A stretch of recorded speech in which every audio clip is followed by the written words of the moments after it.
Arthur's Christmas.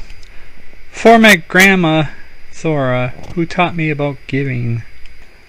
Arthur and D.W. had been in the drugstore a long time.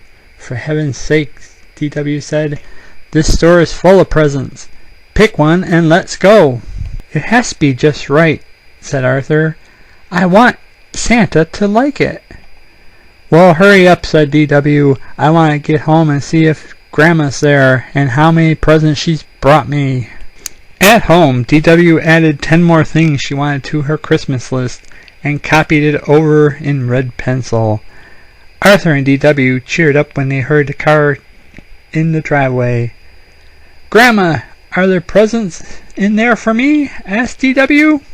Grandma, do you think Santa will like a new mittens or gloves? Asked Arthur.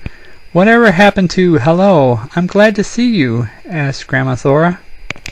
After dinner, everyone relaxed. Look, said D.W., I teached Killer a trick.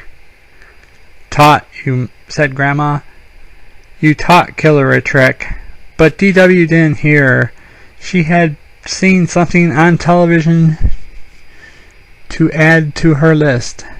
Arthur, what's the matter? Asked Grandma. I haven't found the right gift for Santa, said Arthur. Only 2 shopping days are left, he reminded D.W. The next day, Arthur, D.W., and their friends went shopping. Killer went too. Arthur searched the entire store, still couldn't find the perfect gift for Santa. What's the big problem? Asked D.W. I can see 100 things I want. Let's go tell Santa. Santa, what would you like for Christmas? Asked Arthur. Ho, ho, ho, Santa laughed. You just leave the giving to me. D.W. had her picture taken with patting Santa's tummy. Buster was next. Santa, be careful coming down the chimney at our house. My parents always forget to put out the fire. Ho, ho, ho, said Santa. Don't worry, I'll use the front door. Then it was Francine's turn. Have you been a good little girl? Asked Santa. Oh yes, smiled Francine. I'm always good. Always? Asked Santa. Afterwards, Buster treated them all to ice cream. Arthur could hardly finish his root beer float. He had only one more shopping day. Look, said Francine. Santa eats ice cream. I'll have a banana split with 6 scoops of bubble gum ice cream, said Santa, with double hot fudge, whipped cream, and nuts. I'll say he eats ice cream, said D.W. At home, Arthur asked his family for help. How about a nice tie? Said Father. Aftershave is always a good gift, said Mother. I bet Santa could use some toasty warm long johns, said Grandma. Arthur, you're taking this shopping too seriously, said D.W. Just do what I do. Get everyone the same thing. That afternoon, everyone was getting ready to go caroling, but Arthur didn't have time for Christmas carols. Time was running out. Please come along, begged D.W. I'll be the only kid, and besides, Mrs. Tribble always gives us a present and hot chocolate.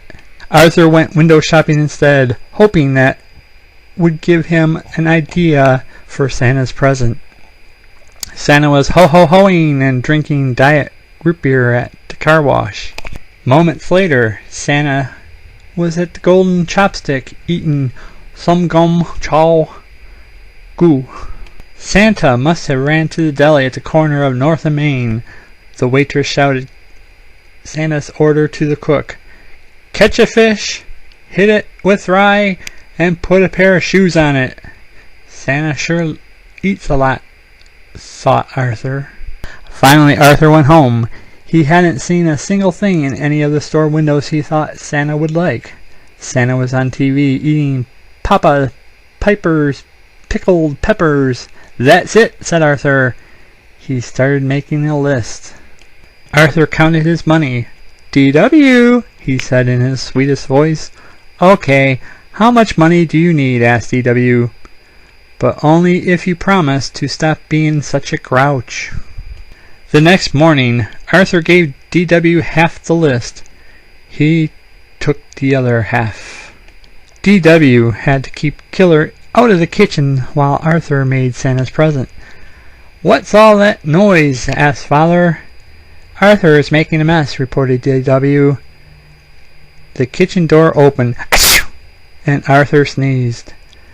"Mom, how many cups of pepper in pickled peppers?" he asked. "Maybe I should help," said Mother. "No, please," said Arthur. "I want to make Santa's present myself. Just tell me how many sticks of gum in some gum shall go." "Poor Santa," said D.W. Hours later, Arthur whistled while he set the table for Santa. "What's that?" asked Father. "Pickled peppers, a hot fudge sundae on bubble gum ice cream, and some gum chow goo. I sort of combined Santa's favorite foods," Arthur explained. "What's that big lumpy thing that's moving?" asked Grandma. "A pizza to go," said Arthur, "with everything on it. If you want Santa to come, you'd better go to bed," said Mother. "If you want Santa to come," thought D.W., "we'd better do something about that food." D.W. couldn't fall asleep. "I have to do something," she thought. "Poor Arthur works so hard. But if Santa gets one whiff of Arthur's present, he'll never set one foot in the dining room, much less eat any of it." Careful to miss the squeaky step, D.W. tiptoed downstairs into the dark. The next morning, Arthur was the first one up. "Santa ate all of it," he cried, "and he left a note. Dear Arthur, you were so nice to take the time to find out my favorite foods and to make them. Thank you. You also taught me about the Christmas spirit. Love, Santa. P.S. Aren't you lucky you have such a nice little sister?"